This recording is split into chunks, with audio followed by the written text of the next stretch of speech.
Hello YouTube modeling community, Mike here, Mike's Miniature Motors. Just wanted to do a bench update.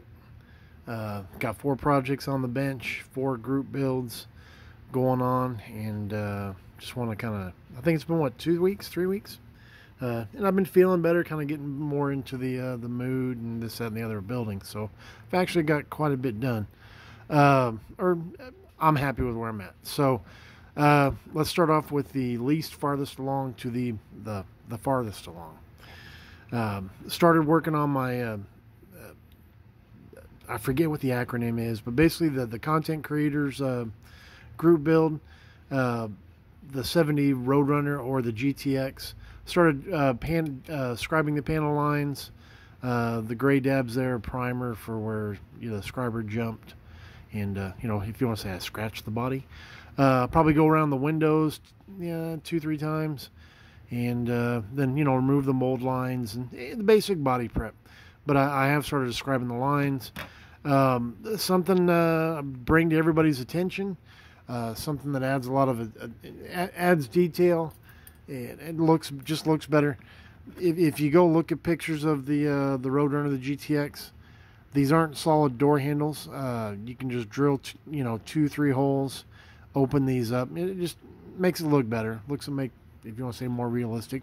Still keeps it box stock. You're still working with what's in the box. Ordered, thank you, James, Scale Model Experiment.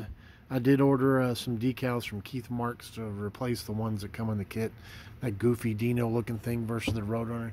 So got those on the way. So there's that. Next along is the Ducati. Where's something to point with? I think last time it was just the block and the gold. I explained how I lightened that a little bit because it looked more like the pictures. Anyway, try to look for the exhaust. Pictures of the exhaust on the real bike. Found a lot of aftermarket exhaust and not very many pictures. Most of the pictures of the bike have the fairings on. You can barely see it. I did find on eBay somebody actually selling the stock exhaust on the bike. I guess they were going to put a aftermarket. All the aftermarket ones, these are like chrome looking, polished stainless or a polished aluminum type look. Some of the aftermarket exhausts have this is like a polished aluminum or a stainless chrome looking finish. Some of them have them to where it's all carbon fiber, which I thought, oh, that's kind of interesting. But I'm trying to go for a just came off the assembly line type of a look. So yeah, I did use the instructions say to use titanium silver and gunmetal. Again, the mixture seemed a little dark, at least to me, going on the picture of the one that the picture of the exhaust I found on eBay. What I did do, and I don't know how well it shows up in the light, I came in with X19, guys, and I put a light. I'm not even in the camera. I'm looking at the model piece itself here in my hand, not my camera. I put a light wash of X19 just to kind of highlight these joints. And I don't know how well it shows up on the camera. Is it focused even? So just did that, and I put X19. I went ahead and put just one light coat over the engine block, whatever. This piece, I put that on as well. So that's kind of where that stands. The next thing will go on the front. I did do the radiator assembly. The fan is in here. They tell you to paint, this is 3 pieces. They tell you to paint them all X18. Well, I like to use the sprays, the TS29, but I did come in and spray this. I mean, brush paint just the fan itself. Am I even in the camera? X18, because to me the X18 and TS29, even though they're both labeled semi-gloss black, X18 has a little more of a sheen to it. So I don't know how if that'll go there, but that'll go something like that. So next time it comes, or next time you see it, that should be on there easily. And then I've got the other hoses painted, ready to go. Okay, Fred Henry build. I got clear on the body. Okay, there's 3 coats of clear. I will sand it because if you clear over decals, you get a ridge. I'll sand this, re-clear it, sand and re-clear again if need be, until I get that ridge out and it's one smooth surface versus a jump in the surface. There's the hood. Um,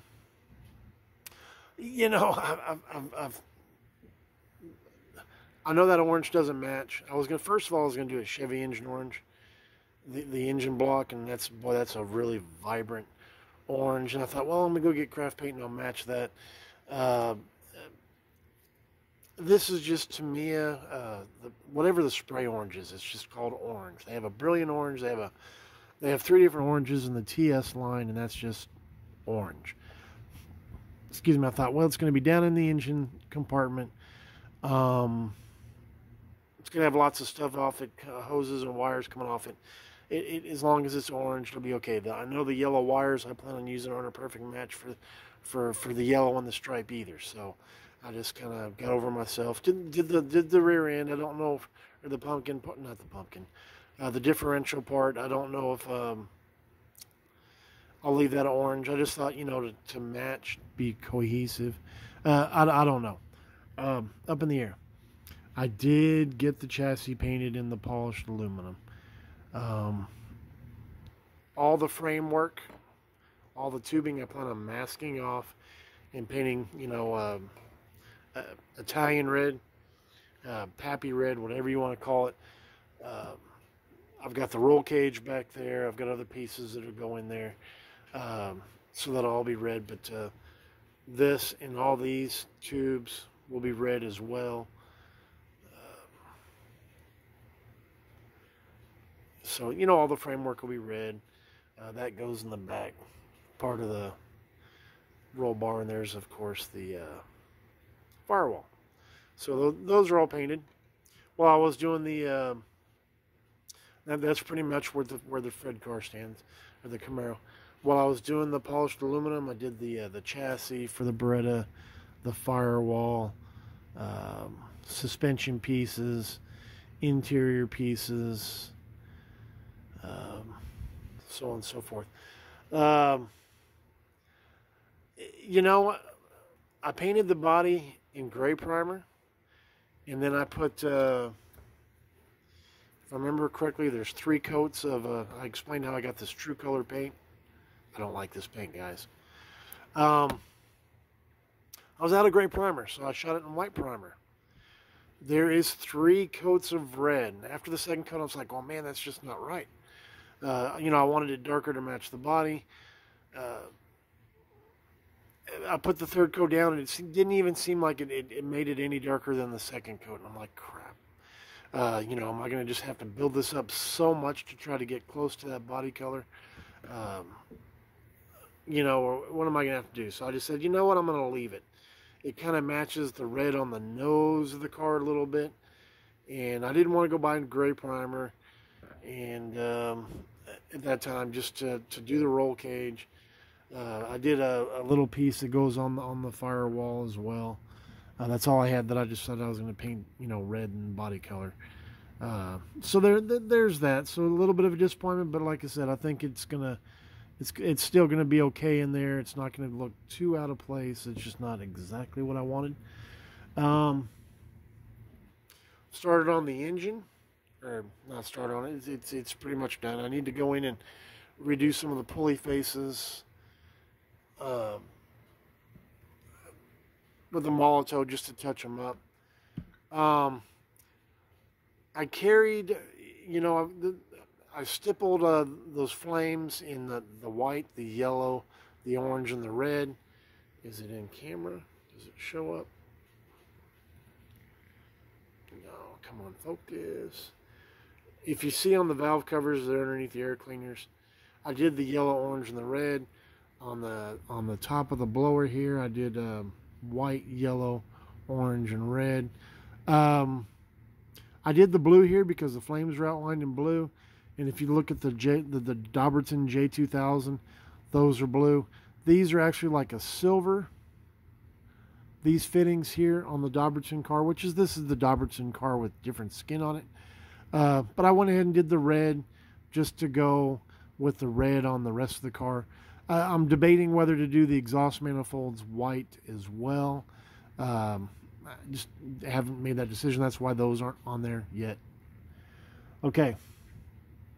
Last time you saw this body, I was pulling off the frisket paper.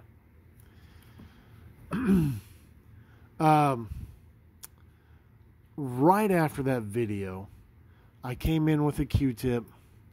If y'all remember all the residue that was on there, came with a Q-tip with alcohol, going, oh, the alcohol shouldn't hurt the lacquer. It's lacquer. I've never had alcohol hurt lacquer. Lacquer's so resilient.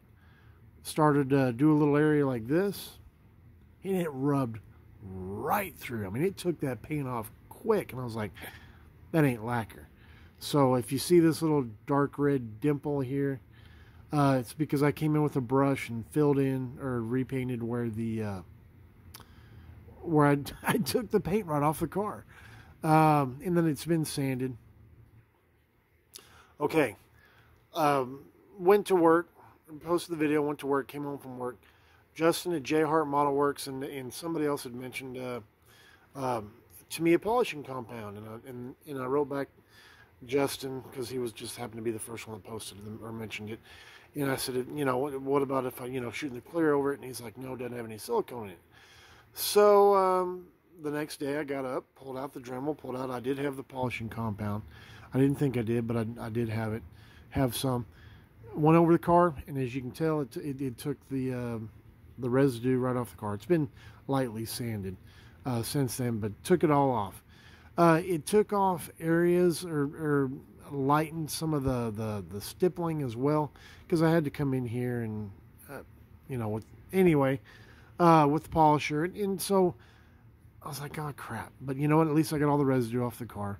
So I had to come in and I retaped some areas using Tamiya tape, masking tape, 3M blue tape. Let me move the car around just so y'all can see the blue around the flames. That's another story in itself. And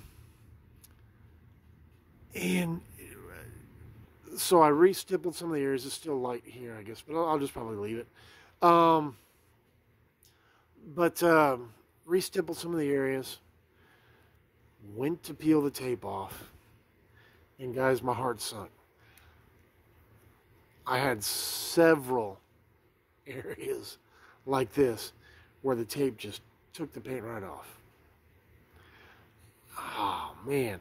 So I came into a lot of the areas and just with a brush, there's one of the areas here with the brush, touched it up, sanded it. There's a little bit here. There's other areas. I'm not going to point them all out.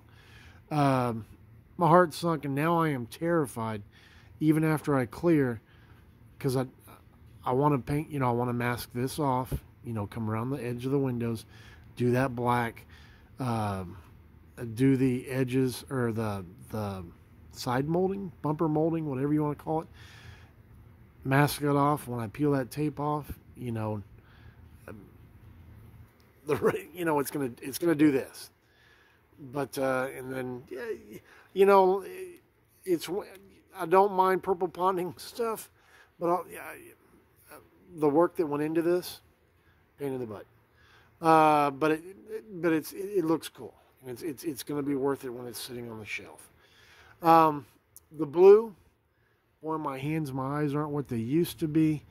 But as you can see, it's all there. It's thicker. The lines are thicker because my edges, some of them were real thin, some of them were thicker, and I was like, you know what, let's just try to even it out. And so I've gone over all of them multiple times. It's just about ready to clear. I just need to kind of go over some things and just make sure that it's where I want it to be before I clear over it. But there's that, guys. I know a lot of y'all probably been wondering about the status of this. So many comments after I pulled that frisket paper off.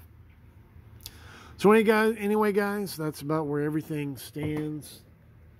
The motorcycle build, the Roadrunner 70 Roadrunner GTX build, Fred Henry build and the Pro Street Group build that I missed the deadline on, but you know what? I know I'm not the only one.